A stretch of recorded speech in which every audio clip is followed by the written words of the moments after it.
if you don't mind, let's go ahead and just give a quick introduction so people know who you are, your background, why you're even on the stage at 12 o'clock today. Well, if you're on the East Coast, 12 o'clock in front of their cameras. Just give us a little background around who you are and what you've done in your experience, and then we'll jump into the conversations. Sure, sure. Thank you, by the way, for creating space for us to come together. And I really appreciate your leadership, Maureen, in helping those who are new to this dialogue kind of get a bit more comfortable with the idea of something that at least wasn't talked about when I grew up. Yeah. So, so very briefly, I'll give you some personal and some business. Grew up in New York, spent most of my adult life in Atlanta. My husband and I lived there for 29 years.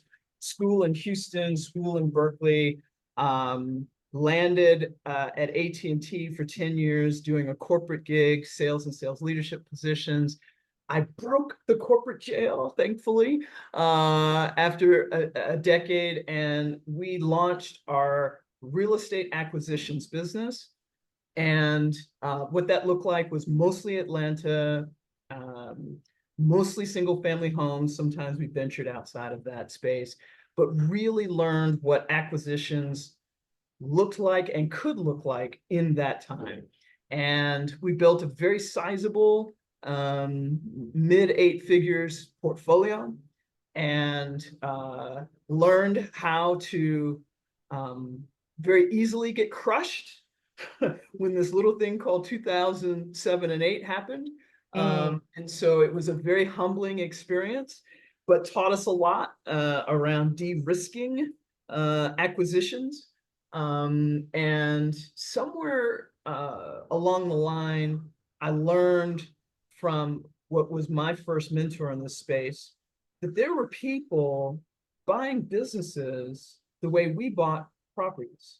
mm, Little money down, sometimes no money down, taking mm, over payments sometimes, structuring a transaction that met the needs of the owner while still meeting the needs for us. mm. And I wasn't the same. Once you see, you cannot unsee. And so that's what led me here. And for a while, I was running solo, and we'll, Mm. I'm sure, get to this, but this is a team sport, Yes. very much a team sport. And so about 2 years ago, I connected with what's now my partner, who we've now brought on other partners in Echo 8. I think it's over here. Yep. And where I moved from real estate acquisitions to real estate services businesses, which we still acquire, to now the partnership of us, roughly 18 of us, are now buying in pretty much every sector. Mm, Um, we just acquired, since this is recent, I'll speak to this right now, an interest in a wind turbine business and a solar business that does this space differently than any other. And those were mid eight figure investments that I'm just thrilled to get to yeah. be able to do good while doing business. Yes. And so anyway, that's me. I'll pause to give you a chance to kind of let more people in, and then we can dive into questions. But Oh, that was, yeah. trying to fit 57 years of life into 30 seconds is sometimes challenging, but that's my cliff notes. I love that. I'm super pumped. I don't think that we understand fully just the wealth of experience that's in this room right now. And I don't think that you guys understand just what's coming at you guys in just a bit. Drop a fire again. Drop a fire if you already are pumped, right? Because we're gonna have the right conversations. For anyone who's been on the fence, who's been just scared to kind of take that first step, we're going to have that conversation. This is a community and we're doing this together. As you mentioned, Monique, this is a team sport. The learning, the doing, executing, everything is a team sport when it comes to acquisitions. So you're not going to be alone. Just know that, okay? We got you. So I'm excited. So let's just dive into it. But before we do, a lot of people in our community like have, or our employees have business, or W-2 employees are also, employed full time, right? So talk to me a little bit about your stint, in corporate. I'm saying stint, but 10 years in corporate. Tell me a little bit about the experience, the skill sets, everything that you've got that you felt like was instrumental in just the acquisitions that you did with real estate first. Sure, sure. I mean, I'm grateful to that little telecom company because I left that decade being very well trained, and anyone who has gone through a corporate experience or has been in a, I'll say, large enough company that you bring with you professionalism, which do not take your professionalism for granted. Yeah. There are a lot of people who just don't know how to show up on time, don't know how to write and communicate in a way that's easy to understand, are intimidated by just the idea of having follow through and managing something from start to Mhm. finish. Those who are corporate types or employees in organizations that pour into their team will bring those skills to this space. Mm, So, you know, buying anything does require, uh, I'll say, buying anything of substance. I mean, be it houses or self storage or business, it does require having an understanding of not only the process but the human psyche. mm, And yes. so for me, being in sales and sales leadership positions, that was a huge skill set that I brought with me into the real estate space. And recognizing, and this is something that a lot of folks who, sell well get. Um, the key to, in my opinion, the key to success is understanding that we bring solutions. Hmm. That is our job. That is our role. That's how we add value. And Mm, we add value by, and sometimes the way we add value is by bringing solutions, by buying something that someone has and no longer wants, but mm, doing it in a way that lines up with how they want to sell or how they want to exit or how they want to move on to their next thing. And so just simply a lot of the skill that got poured into me, a lot of the training that got poured into me that served me really well was based on being connected to people, understanding how our role, when done well, is really about helping someone else get to their goals. And at yeah. the end of the day, if what I have to offer doesn't give someone what they need, I'm gonna be the first to say it doesn't sound like we're a good fit. Yeah. Yeah, I think that's very important. So before we go into the actual like acquisitions process or other things that you'll need, the resources there, I think it's important to understand that when you're transacting, right, you have to think about the person on the other side. The more you can speak to their needs, like forget about you. I think that's what we do oftentimes. It's like we focus on what do I want? Me, but it's not about you. You're not the one that's, making that transaction. It's ultimately them, right? So often we focus on solutions and we don't focus enough even on pain points or what are issues or what are their needs. So if you can do that, that's absolutely important. One last thing just on the transition from like employee to just having your own kind of acquisition company is that mindset wise, how did you know you were ready for that shift, right? Part of what we kind of understand now is that you don't have to necessarily leave your full time to buy a business. So you can still be in that corporate role or that W-2 employee role. But when did you know it was time for you to make that exit? Um, for me, I was fortunate enough that I was an entrepreneur. In Uh, other words, I had a lot of freedom as long as I produce, and as long as I made up sure our team produced, we had a lot of freedom around um, time spent in the office, not spent in the office, just hit the numbers. And so shifting from an employee mindset to an entrepreneur mindset does require being real clear on how you're going to spend your time, how you're going to achieve your outcomes, and having some way to create your own structure Mhm. to achieve results. So I knew for me that I had long been ready because those were the expectations. So I would bet a lot of people who are on this call, if you too have some degree of freedom to operate within your employee world, as long as you meet the results, I think that will serve you well shifting to an entrepreneurial role. But Maureen, I can't agree with you more that there's no need to leave your job until unless and until you have established cash flow and some regular, repeatable way to create income outside of the role.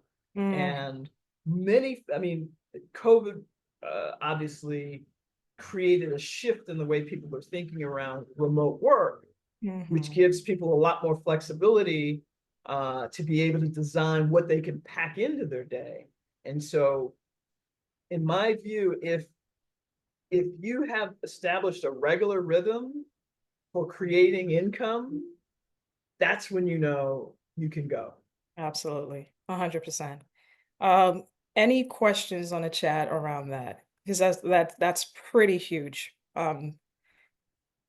Okay, so let's jump into why do we think that most folks are afraid to jump into business acquisition? I mean, I know that it's not something that a lot of us are exposed to, let's be honest. And so, but for those of us that are now having those conversations, why are we still scared to take that leap and say, I'm interested in buying a business? What is it about it that Yeah. scares most people? I think there are lots of things that wrap around the fear. And I think if I were to boil it down, I think it's when we think about doing it alone. There's Mm, so much to learn, so much to do. How could I possibly tackle this? Because it's just me. mm, And so that's another reason why I believe uh, so uh, that it's so important to approach this as a team and find the right people in your network to go after what you might want, so that someone who's really good at the numbers versus someone who's really good at marketing, someone who's really good at deal structure, someone who's really good at deal flow, no one person has to feel like they have to be an expert at 18 different things that it might take mm, to kind of run the full cycle. So that's one. And I think the other does come back to we just aren't exposed. mhm, This doesn't seem normal, you know? So what I know is my job, or what I know is my freelance opportunity, or what I might know as my agency that I've created. But mhm. how in the world am I going to go buy somebody else's business? I don't even have a checkbook that size Yes. to acquire someone else's business. These are all conversations I think that slow people's roll. And so if you know for a fact that you don't have to do it alone, if you know for a fact that it can be done without having to stroke a 7 or 8 figure check, that it doesn't require that kind of liquidity. And if you also know for a fact that there are people who wish they knew you, Mm, there are people sitting at their desk with their head in their hand going, I'm done. I'm done. And I have people to take care of. I have employees, excuse me, customers to take care of. I just want peace. I wish there was someone out here who would help me get peace. mm. And I think if people understood that they're that they can bring that peace, I think that there'd be a completely different energy around what it means to go out and acquire a business. Yeah, absolutely. So we've talked about some of the fears, like how do we get started? What was like your first transaction? What were some initial considerations? Obviously you came from, a parallel such as, real estate acquisition. So you're coming in from that perspective, you're leveraging a lot of like the knowledge and, existing structures that helped you or provided you leverage in business acquisitions. But for someone who's a total newcomer, let's say a W-2 employee, what is the first thing that you start with? So what I did and what I'd recommend don't always align. I Yeah, mean, that's not you're smarter honest. and wiser, and Yeah, looking back, how would I do this differently or smarter? yeah. One of the key things that I would do differently again is to start establishing who I might want to run with Mm, earlier, and call it joint venture, call it collective, mastermind, whatever you want to call it. It's getting clear on what I am good at, what role I want to play, and then surrounding myself with others who do the other parts that I don't want to do. mm, And let me rewind and uh, say, getting clear on the type of investor you want to be yes. early on is so key. So most people think business acquisition means I go buy something and then I go run it. That's not the only way to acquire a business. That's not the only type of investor. That's certainly an important one, but not the only one. So let me put it to you this way. If you were to go out and buy Walmart stock today, would you imagine as a equity share owner that you're going to jump behind the counter and start checking people out at Walmart? Of course not. The same with Starbucks or whatever other retail outfit that you have in mind. So that, running the business, the person who's going to go turn the key in the door and let people in and start the day-to-day operations as an operator is not the kind of investor I wanted to be. Yeah. On the other end is completely passive, which is I write a check and I just hope that you'll turn a return on my investment. You know, that's not the kind of investor I wanted to be either. So somewhere closer to passive and not being in the day-to-day operations, because I'm in Medellin, Colombia this month. I'm not, you don't want me trying to run someone's construction business. I would run it into the ground if you asked me to do Yeah. that.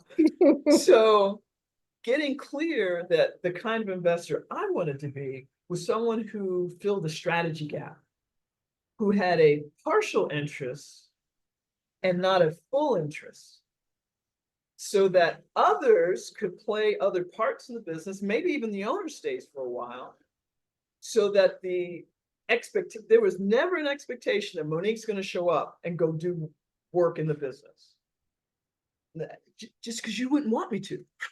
Yeah. Yeah. So getting clear early on the type of investor. Now, if you're skilled, if you are absolutely the rock star at architectural design, and that's the kind of firm you want to acquire and lead and grow around you, by all means, leverage that strength of yours. I just knew that wasn't mine. Yeah. And that's huge for people that going back to what we talked about being in full-time roles. You don't have to leave your job, right? To acquire and operate a fully successful, profitable business because you've got a team of people doing it. And so that's very important. I think oftentimes people think, well, I can't leave my job right now and go run a business. You don't need to. So something worth kind of keeping in mind. So as Monique mentioned, it's like, do you want to be an owner investor or do you want to be an owner manager? You kind of need to figure out where exactly you fit there when your acquisition goes. And then also something that we kind of talked about, this is, I think, very important. When it comes to your first business, kind of want to think about your skill sets, your experience, and what you've done for the last 5, 10 years, right? Keeping that in mind, right? I feel like you should always stay in your zone of genius. If you've done that for the last 5, 10 years, look more into those types of businesses, those types of structures. You don't have to, but that's where you're going to get more of a competitive advantage.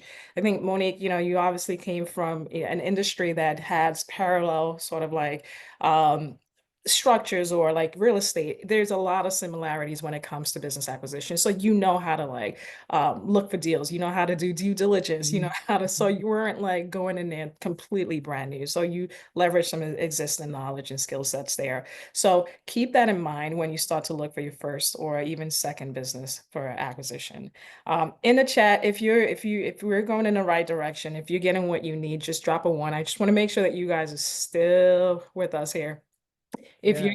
if you're getting what you need. And don't be afraid. If you have any questions, drop it. This is all for you.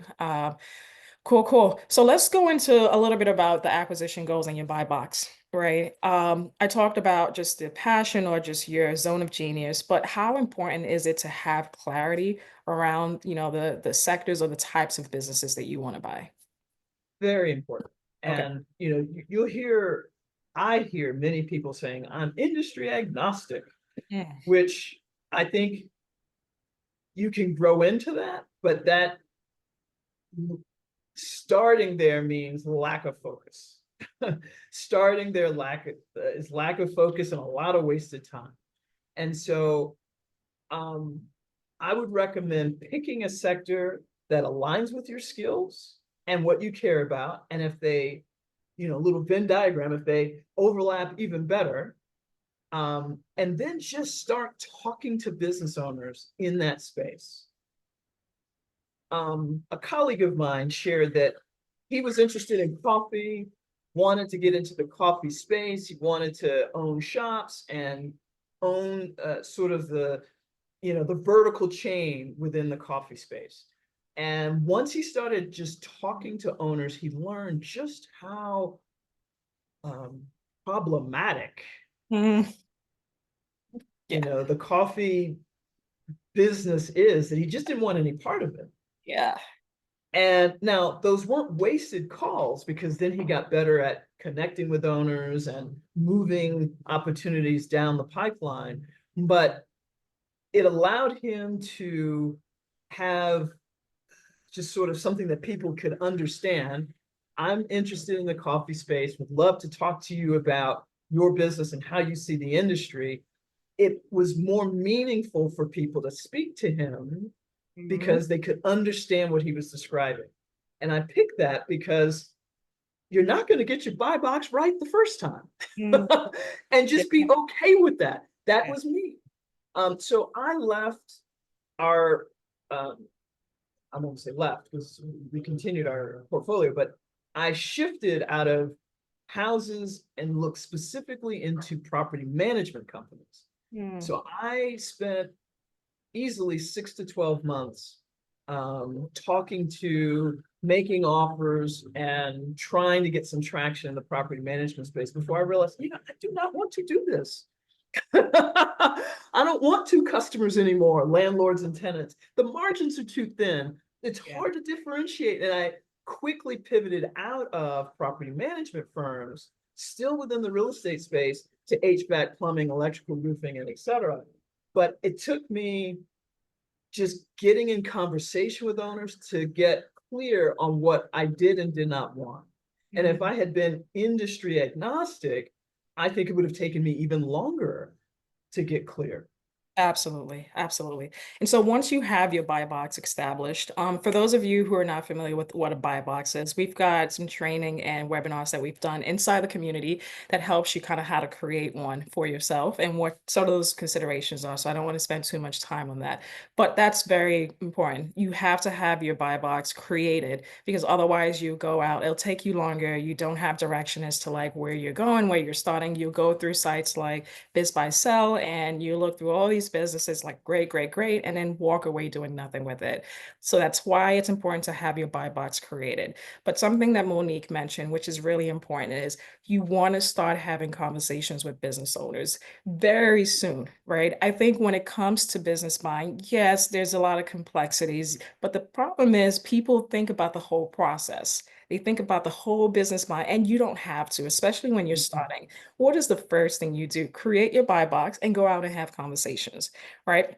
Because what you're doing is you're building that muscle, you're building the experience, right? Like you're asking the right questions, or you're asking, maybe you're not asking the right questions. It doesn't matter, but either way, you're learning, right? And so, what you take that experience and then you continue and continue. That's what you want to do.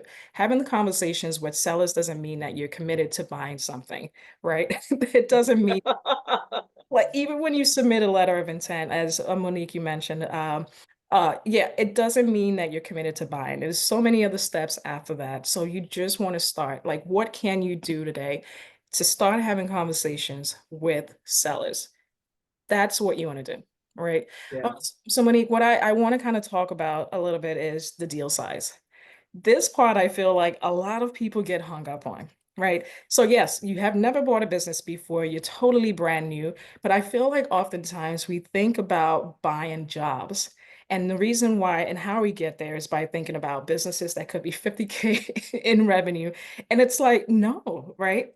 How do we allow ourselves to start thinking in larger, like, deal sizes, like maybe it's 1 million upwards, and because it's like we're like, well, I can't afford $1 million business, but how do you know that?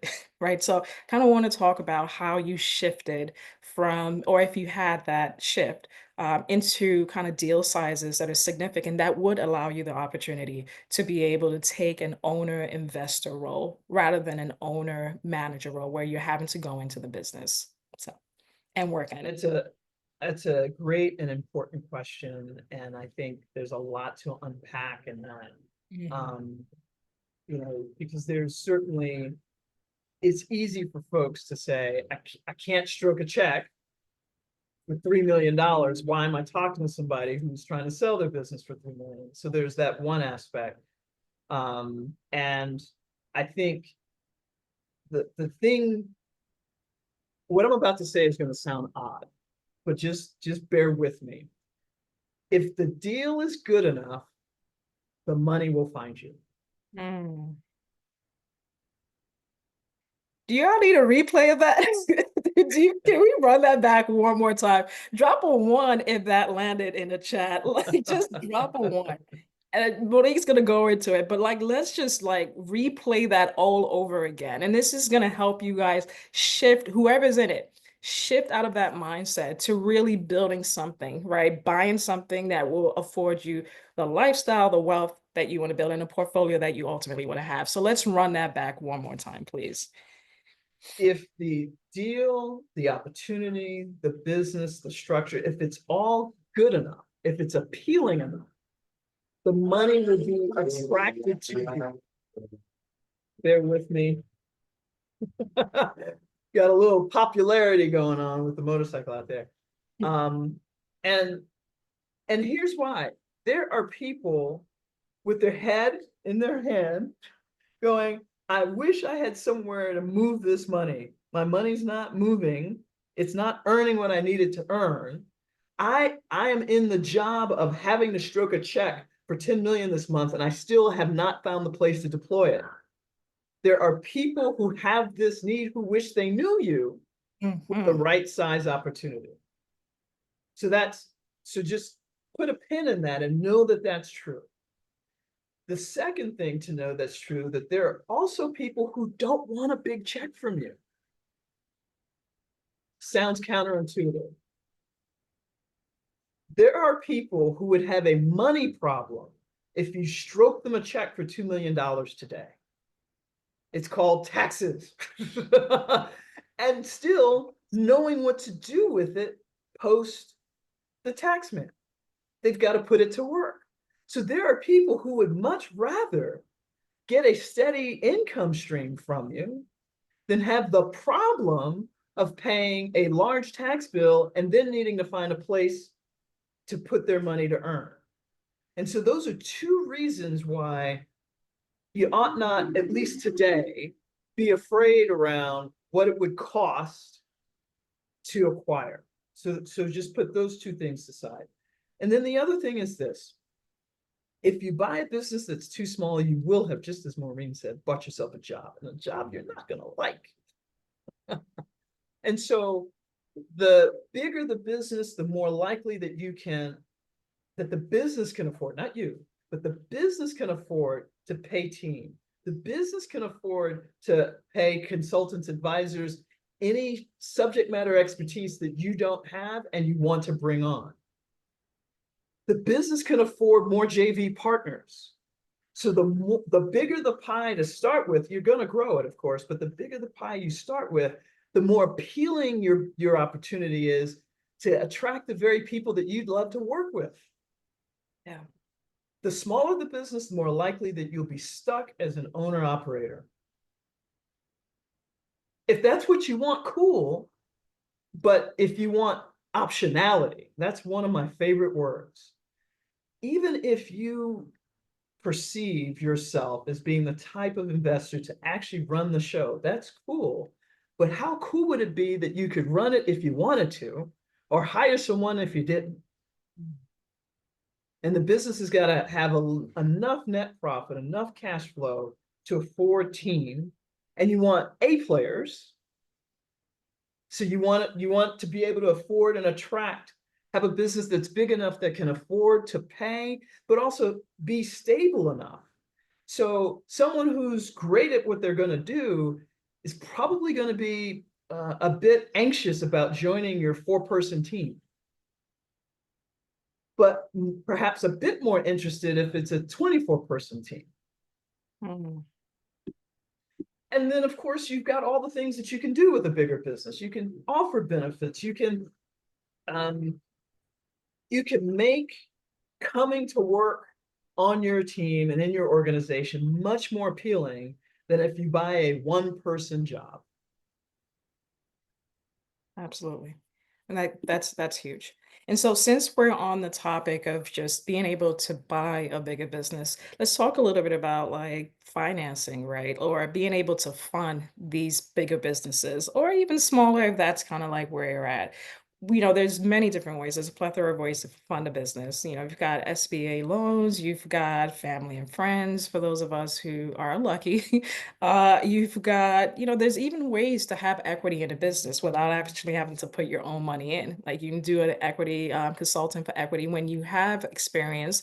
You say to a business owner, look, I can help grow your business by X amount. Just give me maybe X in the business, right? Like, can we talk a little bit about when you first kind of like, with your first few deals, what kind of funding options did you use? Financing options did you use to finance them? So my um, favorite and go-to approach is finding owners who will have a money problem if I stroke them a check. And Mm, so for me, we didn't talk about this, but it's probably important now. In addition to sector, what type of business and geography, and when we talk about buy box and deal size, the thing that I also look for is the avatar of the owner, him or herself. And I look specifically for folks that are retiring, who want to exit and want peace and would love cash flow. And my favorite owner is someone who already has an income producing real estate portfolio, because then we could talk shop all day, but they also get the idea of having cash flow instead of large sums of cash that they have to then go buy more real estate or buy something else to generate that cash. They get it. We speak the same language. And so that avatar, and this is not every owner, right? Just like, you don't make one offer and get one acceptance and one closing. But there are owners out there who are very open to, with the right structure, paying them instead of paying a bank, or instead of bringing on other equity partners who stroke checks. So let me just be real clear. What we did really well in real estate, we transferred to buying businesses, which is to say, structuring little or no money down opportunities. Does not work for every owner. Not every owner fits that avatar. And the ones that fit that avatar, some have big goals of what they want to do and want to move their funds into other places. But when we've been successful establishing rapport and really getting to the heart of what someone wants, money was actually secondary. mm, And oftentimes we could offer to pay a bit more than what the rest of the market was offering to pay by getting terms that allowed us to do that. Yeah. The moment that we start a conversation around price and terms and financing and funding is the moment we lose an opportunity to really put something together that's much more strategic. Said another way, I am always very interested in trying to understand what is it you really, really want. If I pushed a bag of cash to you, what what would that do for you in your life? And how do we help you get there? And oftentimes it's not having the bag of cash. It's having more time to go hunting, which is the last closing we did. It's more time with grandkids. And yes, grandkids, because if you're retiring, this is the avatar.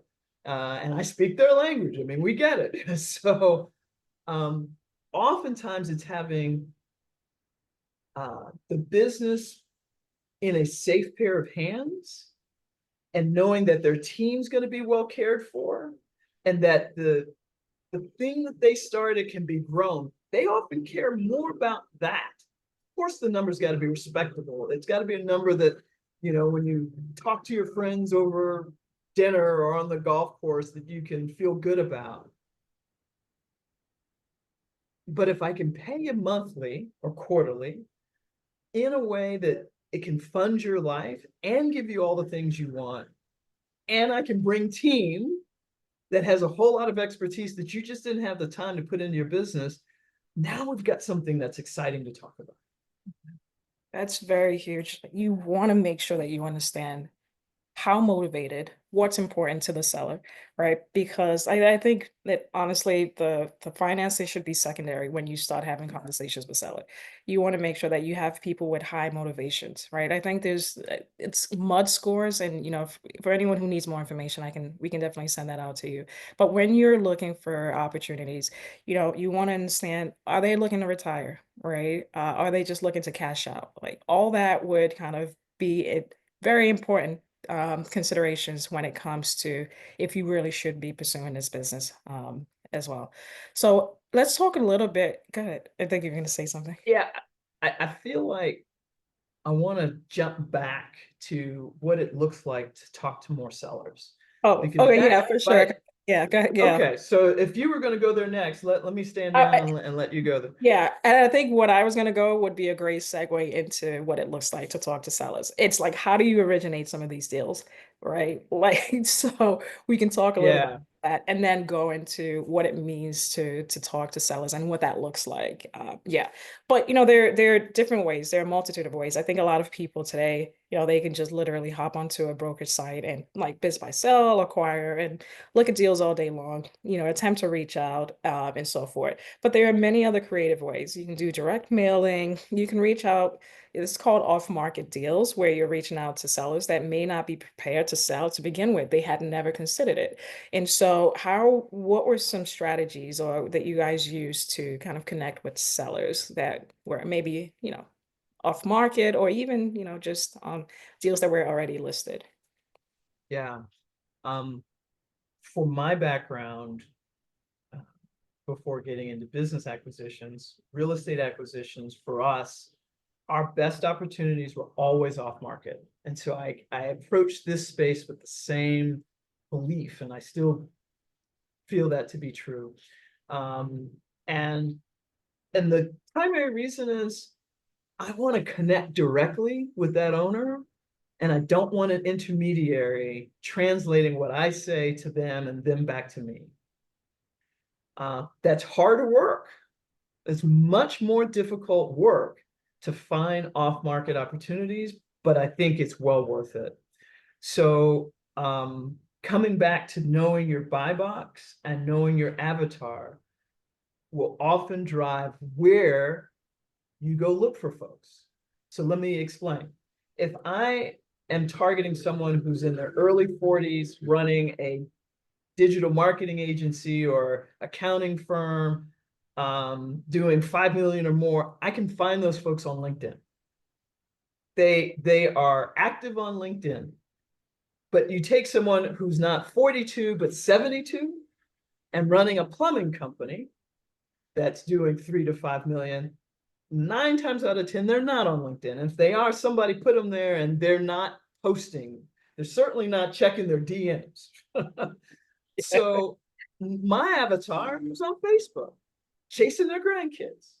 And so uh, a lot of the deal trends, deal flow, I want to say, that I got early on was once I moved from LinkedIn, took me a year. Don't be like me. Don't be like me. Figure out your avatar early and then go figure out where they are early. So I switched out of LinkedIn, which by the way, I got some traction. It's just I got far more when I found where my people are. And now if you're trying to find the 20-year-old designing new stuff, they may be on TikTok, right? Just know your avatar and find where they are. So social media DMs worked well and continue to work well for us. I have recently added email outreach after really dragging my feet on it for a while. Tried to hire somebody, didn't go as well, and now I finally found someone who's producing. And just like anything, test, test, fail, test, fail. Okay, now it works. Yeah. Just remaining consistent. But something a colleague of mine said that I repeat often and give Danny, is his name, credit. All outreach will work and no outreach will work. Both are true. Direct mail, cold calling, texting, DMs, social media, all of that will work if you are consistent and do it in volume. None of that will work if you are inconsistent and drop 5 a week. And so, which brings me to something that I hold near and dear to my heart: tracking. Mm. Having clarity on what your objectives are going to be, having some way to measure it, and then tracking. So if you want to talk to owners and build that muscle, you've got to do outreach. And how much outreach do you need to do? In my opinion, as enough outreach in the beginning to have one owner conversation a day. Just one.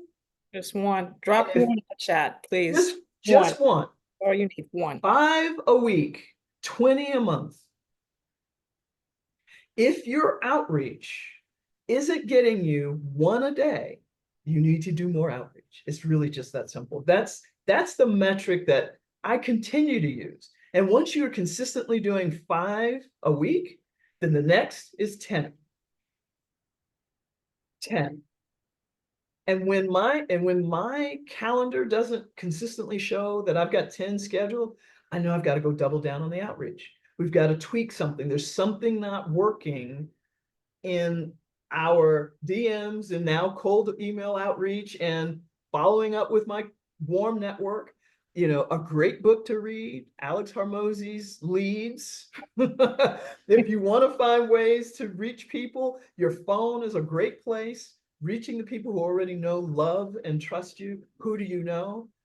That's another way that has worked really well for me, getting connected. And, my friends and family aren't going to typically my friends and family aren't going to know the $10 million roofing business that I'd love to buy, but they may know somebody who works there Mm. and can get me an introduction. And that's exactly how I ended up on the phone with someone who's running a $130 million roofing business. If you had asked me a year ago, even, would I be having a peer-to-peer conversation with someone running $130 million, I would have said, heck no, I'm not ready for that.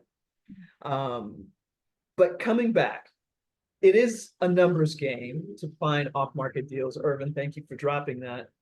I would just say, develop a rhythm for deal flow, for being in motion of reaching out to people for many reasons. But here's one that I want you to take away. If you are looking to build a team of people that you're going to work with, Everybody wants to team up with someone with deal flow.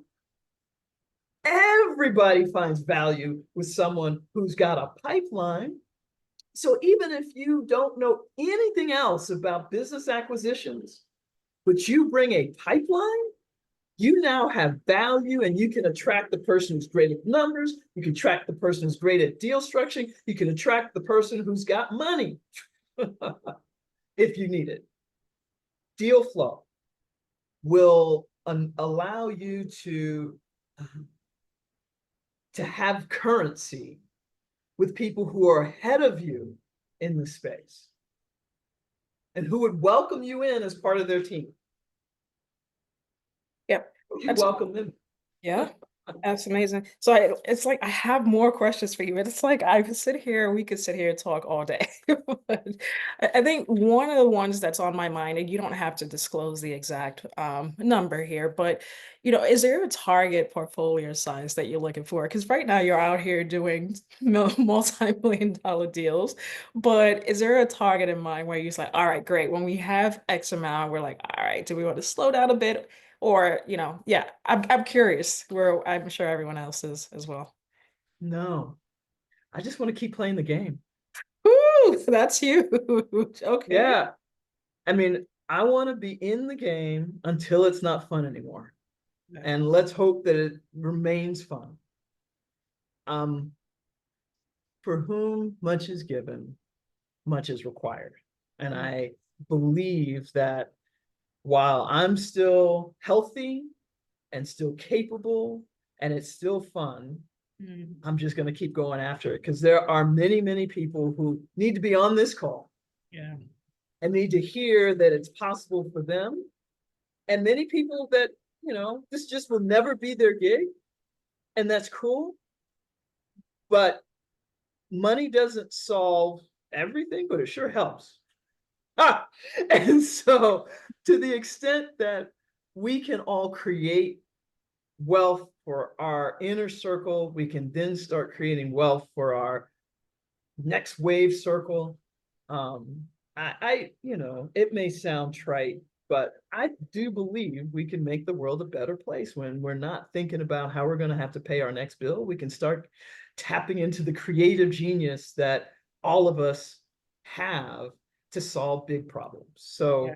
So, again, 2 years ago, I mean, truthfully, 6 months ago, if you had asked me, would I be talking about this huge solar and wind turbine and heating and cooling business that we are pretty close to inking?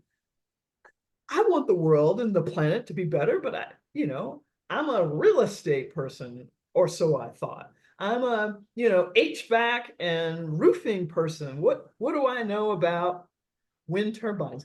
Honestly, not much. But I do know who does, and they're now our partners. They have the expertise, and now they need us to help them, again, make the world a better place by deploying it and partnering and building around them. So I'm having too much fun to quit.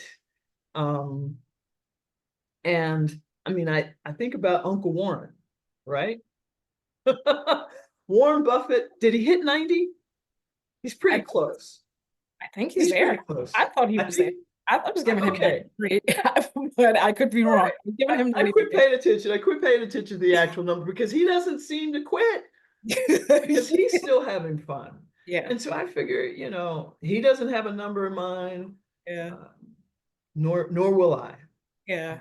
Yeah, and I think it's important. And if you ever need a reason to start today, to get your first business out of the way, it's because you ultimately want to continue doing this and doing it and doing it and building your portfolio.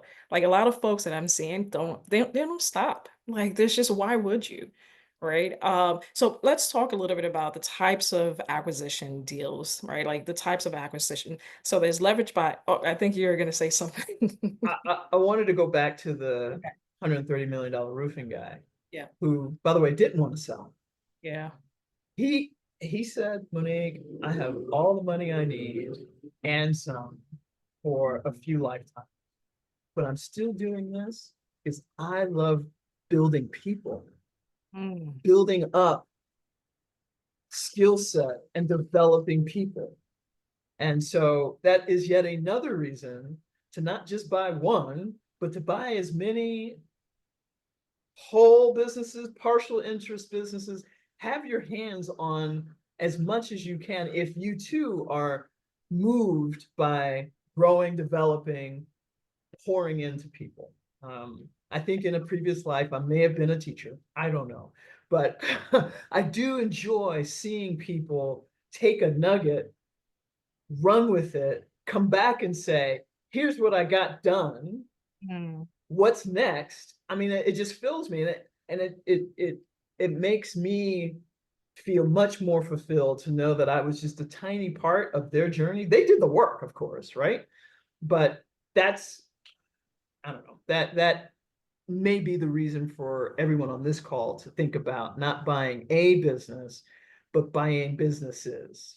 Absolutely. Yeah. And that's kind of like what I wanted to debunk. I think people may often go in like, okay, I bought my first $1 million business. Can I retire today? It's like once you do that first deal, get it out the way, it becomes way more exciting. You don't stop at one.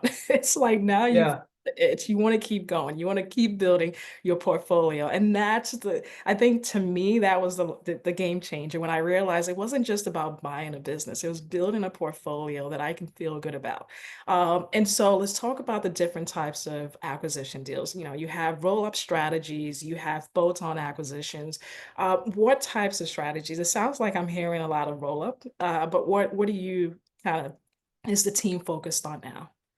yeah. So we are very much into strategic groups Okay. where when some people use the phrase roll up, what they often think of, and that's fine, I'm going to buy 10 plumbing companies or 10 accounting firms, or 5 EV charger businesses.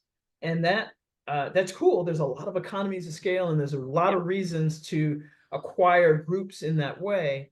But what we find even more interesting is acquiring businesses that feed off of and complement one another. So um, the and again, I keep coming back to real estate businesses, but just bear with me. So the HVAC business often has to sub out the electrical contracting piece. Why not own that business and now cross sell customers? Ooh. Drive down economies of scale. And when they come into the group, they actually don't, they aren't competitors. They're cooperators. They are collaborators when they come into the group. So that's perhaps the 99% of what we do when we're acquiring.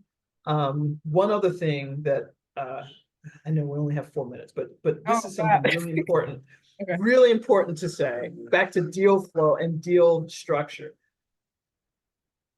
When you have a lot of deal flow, you can be picky and choosy, obviously.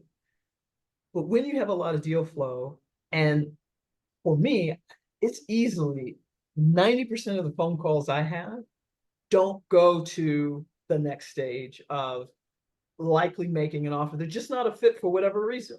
It's a lot of, I won't say waste, but a lot of not fits. That's maybe the best way to describe it.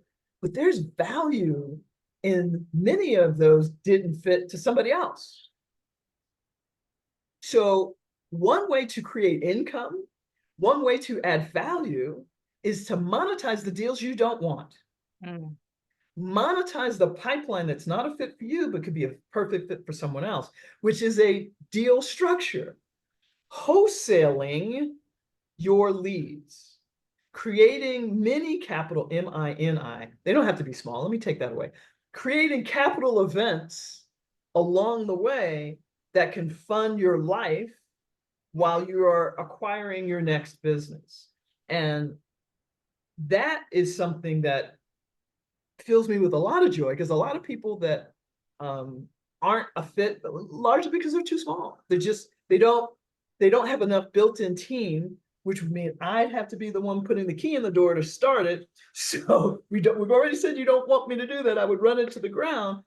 a lot of the businesses that are too small, under a million, under 2 million, could be a perfect fit as a bolt-on, you use that phrase, to someone who has an existing business in that geography who'd love to pick up an extra 300, 400,000 in net profit with the stroke of a pen.